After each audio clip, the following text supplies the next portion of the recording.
अस्सलाम वालेकुम प्यारे बच्चों। मैं शाहजी नगर म्यूनिसिपल उर्दू सेकेंडरी स्कूल से आपकी टीचर। आइए हम देखते हैं आज नज़म नंबर 2। नज़म का नाम है दाता दे दे ज्ञान। उसके शायर है लिखने वाले मीरा जी। यहाँ दाता कह रहा है अल्लाह ताला को। ये एक दुआया नज़म है। दाता यानी अल्लाह हमको ज्ञान दे दे, इल्म दे दे।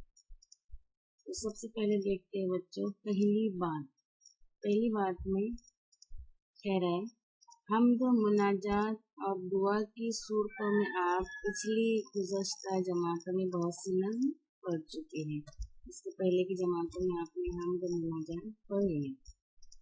इस गीत में दाता यानी जिंदगी देने वाले खुदा से शायद जिंदगी की हकीकत को जानने की दुआ मांग रहा है। इस नज़्म में शायर दुआ कर रहा है कि अल्लाह ताला हमको जिंदगी की हकीकत क्या है वो बता। आपने सुना होगा जिंदगी एक पहेली है। दुनिया के बड़े आलिमों और फलसफियों ने जिंदगी की हकीकत को अपने अपने तरीके से बयान किया है।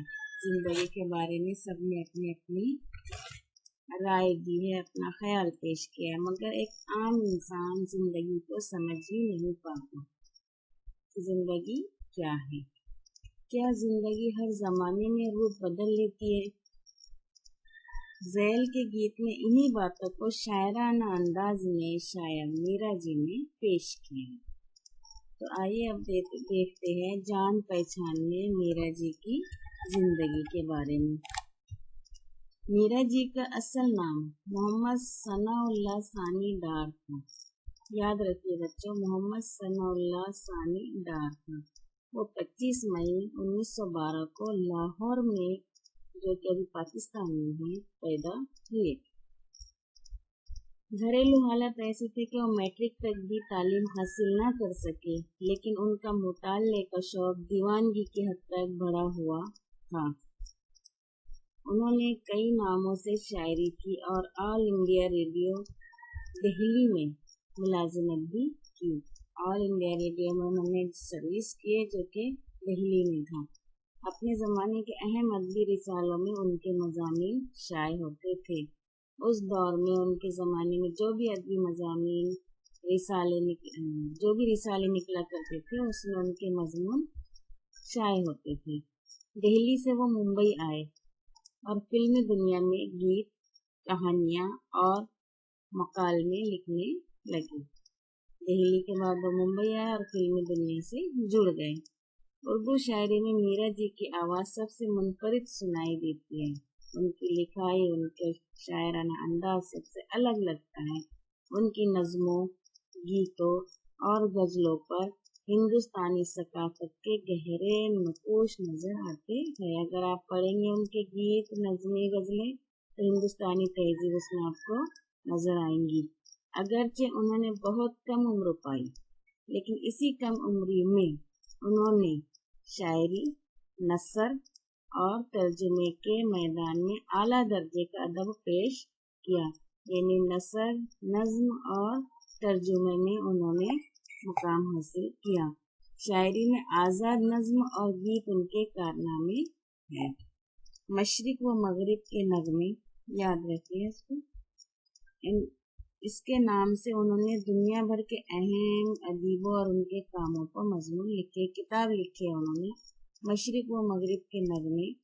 उस किताब में उन्होंने दुनिया भर के अहम मुसन्निफीन, अदीब, राइटर्स, उनके कामों पर भी मजमून लिखे और तर्जुमे किए हैं। मीरा जी के गीत नंबर 1। दूसरा, मीरा जी की नज़में।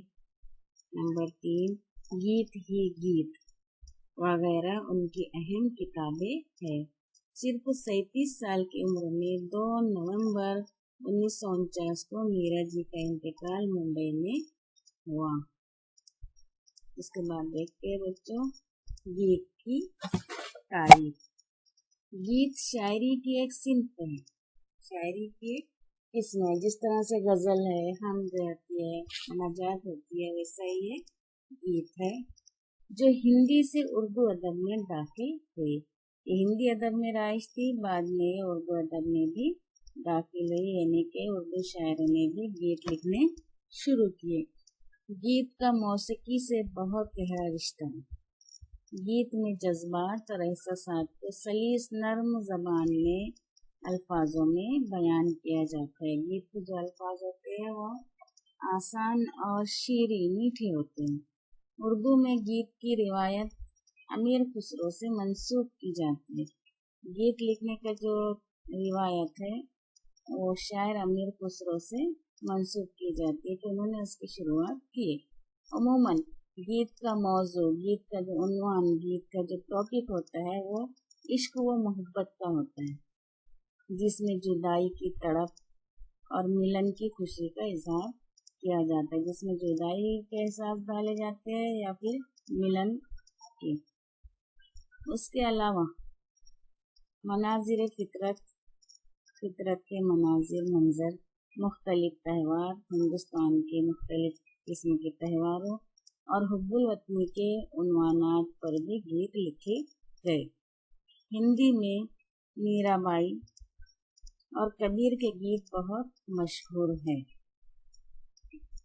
उर्दू में, हिंदी अदब में मीराबाई और कबीर ने गीत लिखे और उर्दू अदब में इब्राहिम आदिल शाह सानी, नंबर 2 कुली कुतुब शाह, नंबर 3 वजही, इनसे लेकर अजमतुल्लाह खान, आरजू लखनवी, हफीज जालिंधरी, अख्तर शिरानी, मीराजी, निदा फाजली और बैकल उस्ताही ने गीत की सिन्फ में अहम इजाफे किए हैं।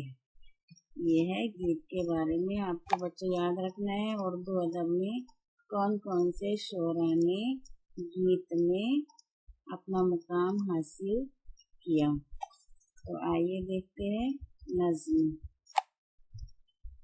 दाता दे दे ज्ञान, हमारा मन मूर्ख नादान।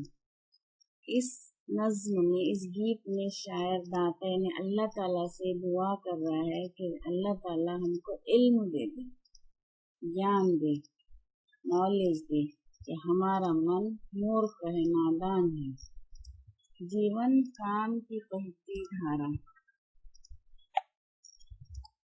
जीवन ध्यान का रूप है मेरा। कह रहे कि मैं जिंदगी को समझना चाहता हूँ। ये जिंदगी रूप बदल बदल कर सामने आती है, इसलिए हर रूप में उसे पहचानना आसान नहीं है। इसकी क्या पहचान? हमारा मन मूर्ख नादान। जीवन की गंगा है गहरी, कह रहे हैं कि जिंदगी की जो गंगा है, जिंदगी जो है हमारी, वो बहुत गहरी है, गंगा की तरह गहरी है। रंग कई है पार अकेली, जिंदगी बज़ाहिर अकेली नजर आती है, अकेली चिंगल, लेकिन वो गंगा की तरह गहरी भी है और उसके कई रूप है, कई रंग है, हम उसे नहीं समझ सकते हैं। इसके बाद कह रहे हैं, देख के दिल हैरान, हमारा मन मूर्ख नादान। ये देखकर हमारा दिल, अल्लाह ताला हैरान है, क्योंकि हमारा दिल मूर्ख है, नादान है। जब भी मधुर बीन कोई बोले, बेबस दिल सुनते ही डोले। भेद का किसको ज्ञान, हमारा मन मूर्ख नादान। जब भी कोई मीठी आवाज बोलता है, मीठे बोल बोलता है, तो हमारा बेबस दिल सुनते ही डोलने लगता है। लेकिन भेद का, राज का किसको इल्म है, क्योंकि हमारा मन नादान है। अल्लाह ताला इसलिए हमें इसे समझने की इल्म दे, सलाहियत दे, ज्ञान दे। नाच गीत एक रात की साथी, सब है सुख की बात की साथी। संगत के सामान, हमारा मन मूर्ख नादान। शायर कह रहे हैं कि नाच गीत में खुशियाँ एक वक्फे के लिए हमारे साथी होते, आर्जी होते, एक रात के साथी होते हैं। एक रात मतलब आर्जी होते, मुस्तकिल नहीं होते। सब है सुख की बात के साथी, तमाम जो है वो साथी है, उनसे खुशी इस वक्त मिलती है जब दिल मुतमईन हो। संगत के सामान, हमारा मन मूर्ख नादान, हमारा मन नादान है। ज्ञान ध्यान की राह न सूझे, हमको इल्म की राह भी नहीं सूझ रही है और एक पहेली है, ये हमसे कैसे बूझेंगे, कैसे हल होंगी। हम हल कर करके परेशान हैं। अल्लाह ताला हमारा मन मूर्ख नादान है, इसलिए हमें इल्म अता कर जिंदगी को समझने की सलाहियत हमको दे। चलिए बच्चों, अगले टाइम देखते हैं इसकी मस्ती सरगर्मियाँ। आज के लिए बस इतना ही। अल्लाह हाफिज।